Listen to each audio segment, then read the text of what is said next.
Welcome Prince Institute. Latest matter unseen. 80 words a minute. Ready?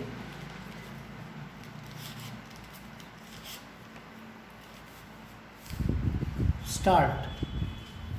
Opening up economic production from a lockdown, even partially when the COVID-19 pandemic has not peaked in the country, poses an extraordinary challenge. Countries around the world are focusing on making the workplace safe and issuing guidelines to help workers return to their jobs. Reducing the number of people present at any given time is a universal principle either through resort to shifts or arrangements to enable employees to work from home. The Union Health Ministry has addressed the issue through a manual of preventing measures that covers all types of workplaces and demands heavily on behavioral change with some additional requirements for confined spaces such as offices.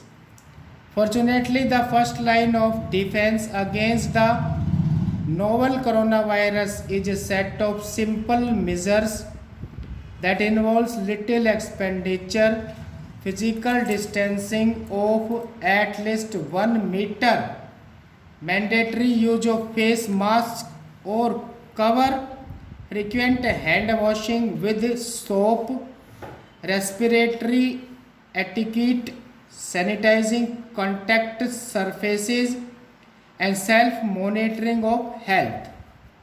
These requirements have by now become familiar to everyone, and employees need only be nudged into adopting them through persistent communication, free provisioning of masks and sanitizing materials, and organizing office space suitably.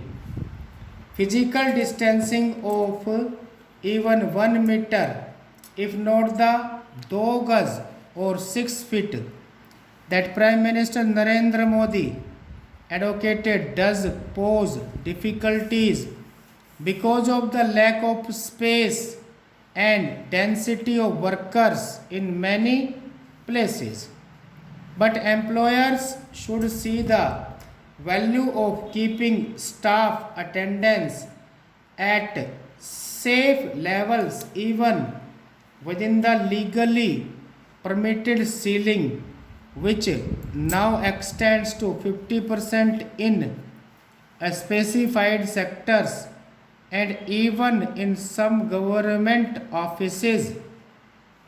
Failure to maintain distancing, more so in a poorly ventilated, closed environment, gives the virus a free run, as Chennai's wholesale vegetable market showed starkly.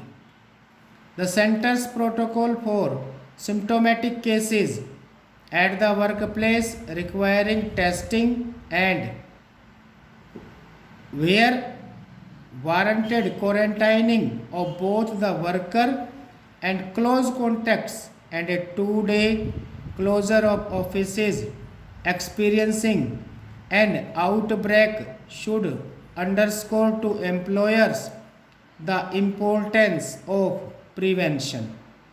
Responsibility, however, does not devolve entirely on offices and establishments, and it is imperative for other activities such as public transport used by many workers to meet COVID 19 requirements. Some institutions are mandating installation of the Arogya Setu app, by employees returning to work when the legal basis of this monitoring mechanism remains shaky and there are no assured benefits in terms of health care.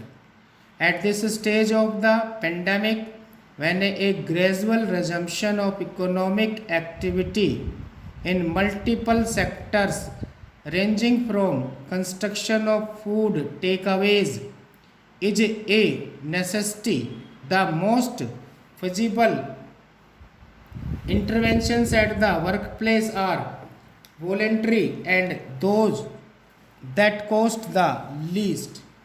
There may still be occasion to resort to intermittent lockdowns if opening up leads to mounting cases.